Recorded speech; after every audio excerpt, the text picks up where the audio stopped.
Chinese mythology तो तुम सबने कमेंट्स किया था इसके बारे में कि चाइना की माइथोलॉजी बताओ। अब इस चैनल पे मैं already Greek mythology, Norse mythology, Egyptian mythology और जापानीज माइथोलॉजी कवर कर चुका हूँ। तो अगर तुमने वो वाले वीडियोस नहीं देखे हैं तो इस वाले वीडियो को देखने के बाद उनको जरूर देखना। तो चाइनीज माइथोलॉजी वाले वीडियो में इतनी देर इसलिए हो गई क्योंकि यहाँ एक नहीं मल्टीपल मिथ हैं। और जैसे कुछ माइथोलॉजीज तो असल में हिस्ट्री में एग्जिस्ट करती थी और कुछ तो बिल्कुल फिक्शनल लगती, वही चाइनीज माइथोलॉजी का कुछ कहा नहीं जा सकता। पर फिर भी आज मैं तुम्हें बताऊंगा उस ओरिजिन स्टोरी के बारे में जो सबसे फेमस है।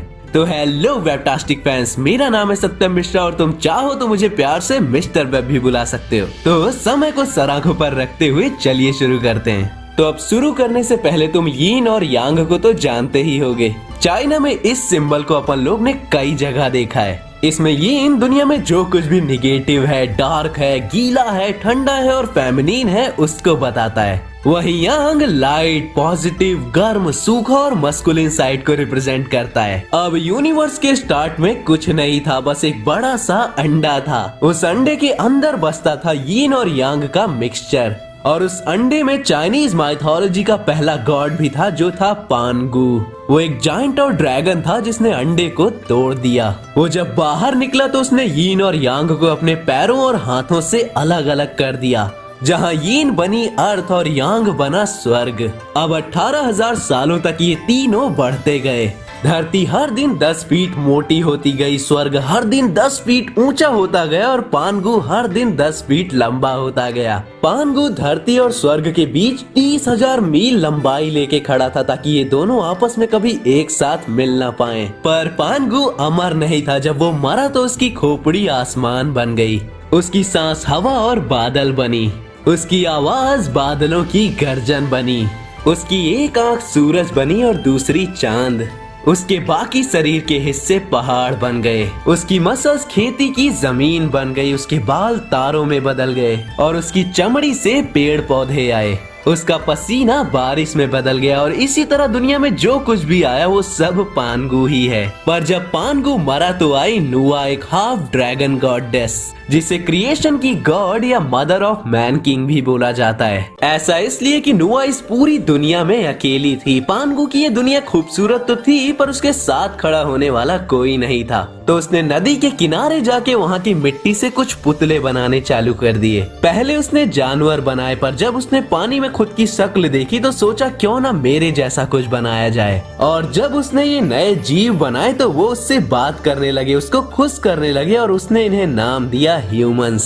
पर वो कब तक ऐसे हाथ से इंसान बनाती, तो उसने एक रस्सी की मदद से जल्दी जल्दी अपने आप को कॉपी पेस्ट करके और ह्यूमंस बनाए। चाइनीज माइथोलॉजी में कहा जाता है कि जो ह्यूमंस उसने अपने हाथों से बनाए वो रूलर्स थे, वो नोबल थे, वो महापुरुष थे। और जो उसने रस्सी से बनाए वो काम करने वाले सेवक लोग थे।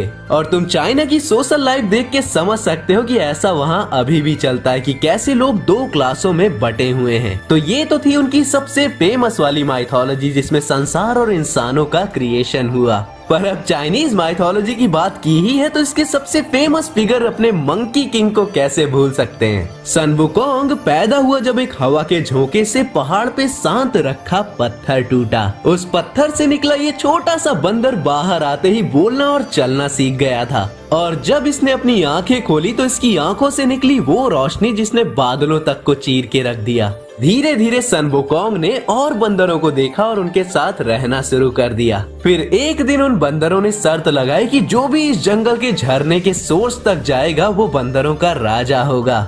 और सन वुकोंग ने ये कर दिखाया और इसी तरह वो मंकी किंग कहलाया। फिर सन वुकोंग कई एडवेंचर्स पे गया जहां उसने पावरफुल क्रीचर्स और डीमंस को हराया, जिससे उसे उसके हथियार मिले, चाहे वो उसका कवच हो, उसके बादलों पे चलने वाले जूते हो या फिर उसकी 8 टन की लाठी। पर जब सन वुकोंग का नंबर आया मरने का तो उसने यान वैंग जो कि नर्क का राजा था उसे पागल बना के वापस एक बार धरती पर आने की आज्ञा ली।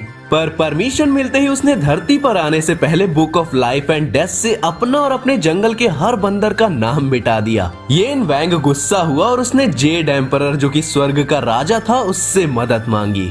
जेड एम्परर ने सोचा कि उसको अर्थ पे और भी कुछ कांड करने से रोकने का एक ही तरीका है कि उसको स्वर्ग में बुला लो। मंकी किंग को लगा कि वो वहाँ जाके देवताओं के साथ रहेगा, पर असल में वो बस एक नौकर था जो घोड़ों को संभालता था। और जब वुकोंग जेड एम्परर की पार्टी में गया तो वहाँ उसका मजाक उड़ा के उसे वहाँ से निकाल दिया गया। गुस्से में वुकोंग ने अपना खुद का एक झंडा बनाया और पूरे स्वर्ग के खिलाफ हो गया और उन देवताओं का मजाक तक बनाने लगा। जेड एम्परर ने अपनी फौज को भेजा वुकोंग को अरेस्ट करने के लिए, पर वुकोंग ने उस सबको हरा दिया और बोला कि मेरा नाम याद रखना, वो महाऋषि जो स्वर्ग के बराबरी का है, सन वुकोंग। जेड एम्परर समझ गया था कि मंकी किंग सेवक बनने के लायक नहीं है, तो उसने मंकी किंग को काम सौंपा अपनी बीवी के अमरता वाले फलों की रक्षा करने को। पर वुकोंग को लगा कि ये अभी भी उसकी इंसल्ट कर रहा है और एक नौकर का काम उसे दे रहा है, तो वो गुस्से में सारे अमरता वाले फलों को खा गया। जेड एम्परर ने फिर से कोशिश की उसे रोकने की, उसके पीछे स्वर्ग की फौजें भेजने की, पर सन वुकोंग किसी से नहीं हारा। जेड एम्परर ने फिर बुद्ध से मदद मांगी और बुद्ध ने सन वुकोंग को स्वर्ग से निकाल के एक पहाड़ के नीचे दफन कर दिया, जिससे वो अपनी गलतियों को समझ सके। पर 500 साल बाद एक मॉन्क जिसका नाम टैंग था, उसने मंकी किंग को फ्री करने का वचन दिया अगर वो मॉन्क का शिष्य बनेगा तो। और कोई रास्ता ना होने पर वुकोंग को एक इंसान का शिष्य और सेवक बनने को राजी होना पड़ा। और गॉडेस ऑफ मर्सी ने उस मॉन्क को एक बैंड दिया ताकि वुकोंग उसके कंट्रोल में रहे, धोखा ना दे। और फिर उसने टैंक की जर्नी में उसका साथ दिया, टैंक की जर्नी जो उसे इंडिया लेके आई। उस बीच में सन वुकोंग कई राक्षसों से लड़ा और हमेशा टैंक का लॉयल रहा। और मॉन्क ने अपनी शिक्षा और ज्ञान से सन वुकोंग के गुस्से, जलन और हर तरह के निगेटिव इमोशन को उससे दूर करते हुए उसे शांति की प्राप्ति करवाई। तो ये थी कहानी मंकी किंग के पावर में अंधे होने से लेकर उसके एक सच्चे वॉरियर बनने तक। तो अब सवाल ये आता है कि चाइनीज माइथोलॉजी में ये एम्परर्स क्या थे? तो एम्परर्स बेसिकली वहाँ के गॉड्स को बोला जाता है और हर एम्परर को अलग डायनेस्टी मिलती थी रूल करने के लिए। और ये चीज चाइना के बारे में लोगों को कम ही पता होगा, पर ये एम्परर सेक्सुअली बहुत एक्टिव थे। मतलब लगभग हर एम्परर के पास सैकड़ों की संख्या में फीमेल्स होती थी जिनके साथ वो सेक्सुअल रिलेशनशिप बनाते थे। मतलब हर चाइनीज एम्परर का खुद का हैरम होता था। अब गॉड होने का इतना फायदा तो मिलेगा ही, पर हाँ एक चीज जो हम अभी बोलते हैं LGBT, वो चाइनीज माइथोलॉजी में उस टाइम पे भी एग्जिस्ट करता था। अभी चाइना LGBT को लेके स्ट्रिक्ट है, वो मेल और फीमेल रिलेशनशिप को प्रायोरिटी मानते हैं, पर माइथोलॉजी में सेम सेक्स वाली रिलेशनशिप्स की कमी नहीं थी। और एम्परर्स के खुद फीमेल्स की तरह मेल सेक्सुअल रिलेशनशिप्स भी होते थे। और जो हैन एम्परर्स थे वो सबसे ज्यादा बाइसेक्सुअल्स थे, उनके तो मेल फीमेल सब चलता था हैरम में। पर थिंग इसकी चाइना की माइथोलॉजी में सेक्स को ऐसे लिखा गया है जैसे तो आर्मी के प्रैक्टिस के रूल्स लिखे गए हैं। तुम्हें लिटरली खुद समझना होगा कि ये डबल मीनिंग है। पर हाँ, चाइना में हैरम हुआ करते थे और वहाँ के देवता यानी एम्परर्स, उनमें से कई सारे बाइसेक्सुअल थे। और यहीं पे चाइनीज माइथोलॉजी की 2 फेमस कहानियां समाप्त होती हैं। अब देखो, जितने भी माइथोलॉजीज मैंने बताई हैं उनमें बहुत सारी कहानियां ऐसी हैं जो मैं छोटे से वीडियोस में कवर नहीं कर सकता। तो अगर तुम चाहते हो कि मैं उन सारी कहानियों को कवर करूं तो कमेंट में माइथोलॉजी जरूर लिख देना। तो मिलते हैं नेक्स्ट वीडियो में, तब तक के लिए बी फैंटास्टिक।